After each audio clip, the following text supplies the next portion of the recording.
Nah saudaraku, itulah dia saudara. Kalau kita dipengaruhi Roh Kudus, kita kuat secara rohani. Nampaknya kita seperti gini. Ya, maksudnya orang melihat kita kecil-kecil ya. Tapi orang dunia bilang kecil-kecil cabai rawit katanya saudara. Ketika orang lain sudah jatuh membungkuk, saudara tetap tegak berdiri. Ketika orang semua sudah jatuh dalam dosa, saudara tetap hidup kudus. Oh haleluya.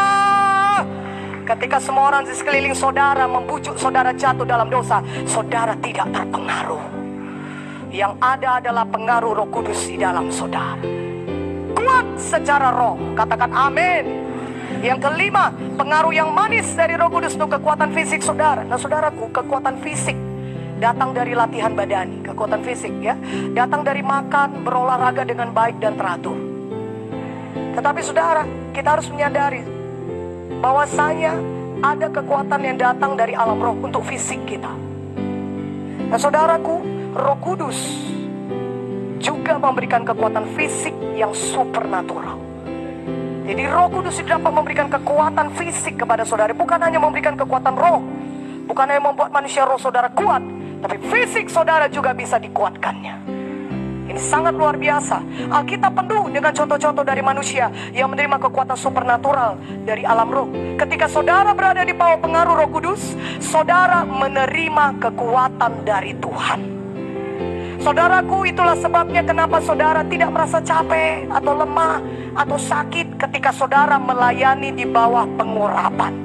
Justru sebaliknya yang terjadi kepada saudara, saudara sangat bergairah sekali, sangat semangat melayani. Amin. Kalau saudara berada di bawah pengurapan, saudara bukan merasa loyo, bukan merasa capek atau berusaha merasa sakit, tidak. Begitu hebatnya pengaruh Roh Kudus pada kekuatan fisik kita, sehingga ketika kita melayani di bawah pengurapan, kita merasa sangat kuat sekali secara fisik. Bukan secara roh saja, tapi secara fisik kita kuat. Tapi begitulah pengaruh Roh Kudus itu begitu sangat kuat, sehingga saudara bisa merasakan fisik saudara itu dikuatkan olehnya, sehingga saudara sanggup melayani. Haleluya, haleluya. Semuanya area ini bisa dipengaruhi Roh Kudus, keduanya dipengaruhi Roh Kudus. Karena itu mari berdoa, minta Tuhan Roh Kudus menguatkan kita. Minta Roh Kudus menguasai kita sepenuhnya, bahkan sampai menguasai fisik kita juga. Majulah melayani Tuhan, jangan takut, jangan gentar. Semakin saudara melayani Tuhan, semakin Tuhan bekerja dalam hidup saudara. Saudaraku, barang siapa yang takut mempertahankan, dia takut kehilangan nyawanya. Mana siapa yang mempertahankan nyawanya, dia akan kehilangan nyawanya. Tapi di mana ketika saudara tidak takut akan apapun, karena saudara percaya kepada kuasa Roh Kudus yang menyertai saudara, maka Roh Kudus bisa bekerja luar biasa. Haleluya. Saudaraku, kita sampai kepada keenam, pengaruh yang manis dari urapan untuk level intelijensia saudara. Intelijensia didefinisikan sebagai kapasitas untuk belajar, pemikiran saudara, dan pengertian saudara. Itulah intelijensia saudara.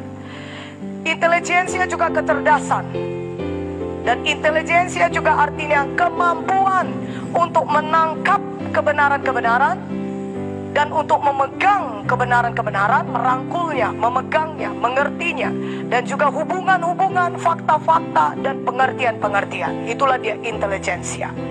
Kecerdasan saudara, kemampuan saudara menangkap kebenaran, hubungan-hubungan, fakta-fakta, pengertian-pengertian, itu kemampuan berpikir saudara, kapasitas untuk belajar saudara, itu dinamakan dengan intelijensia. Katakan amin. 4 pilar dari intelijensia adalah yang pertama, pengetahuan. Kedua adalah hikmat. Ketiga adalah pengertian. Dan yang keempat adalah takut akan Tuhan. Haleluya. Jadi Roh Kudus mempengaruhi semua 4 aspek ini. Roh Kudus mempengaruhi pengetahuan saudara, hikmat saudara, pengertian saudara, dan takut akan Tuhan. Dan semua keempat aspek ini membentuk intelijensia saudara. Haleluya. Dan tahukah saudara, Roh Kudus sebenarnya mempengaruhi 4 aspek ini secara langsung. Karena itu kita sangat diberkati. Amin. Karena dengan demikian pengetahuan kita bisa bertambah, hikmat kita bisa bertambah-tambah, pengertian kita juga, dan takut akan Tuhan juga. Amin.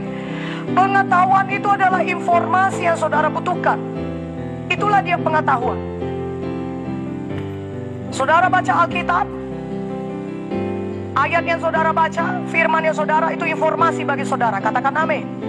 Saudara datang di sesi summit ini, saudara datang summit dan saudara dengar khotbah sedang diberitakan, pengajaran firman sedang diberitakan kepada saudara, itu informasi bagi saudara.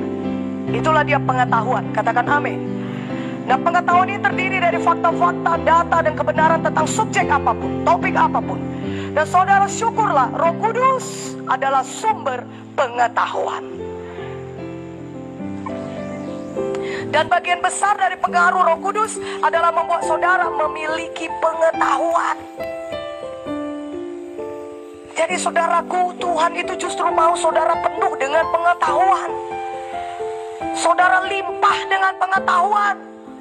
Karena bagian besar dari pengaruh Roh Kudus adalah membuat saudara penuh dengan pengetahuan. Bukan jadi orang yang tidak berpengetahuan. Justru penuh Roh Kudus akan membuat saudara penuh dengan pengetahuan. Berikan kemuliaan bagi nama Tuhan. Haleluya.